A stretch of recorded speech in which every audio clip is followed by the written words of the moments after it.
Hamster Kombat mini game key puzzle for today. Make sure you watch the video 2-3 times before you practice. Move the green candle to the right, the red candle upward, then the green candle to the left, the red candle downward,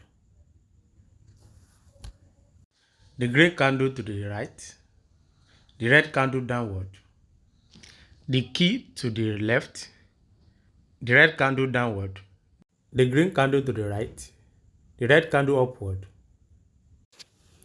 the key to the right, the red candle upward, the green candle to the left,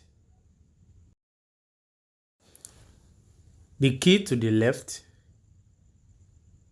the red candle upward, the green candle to the left, the red candle downward. Then you slide the key. Boom! You get it. Watch the video 2-3 times before you practice. Do well to subscribe, like our video, and drop your thoughts in the comment section. See you next time for more updates.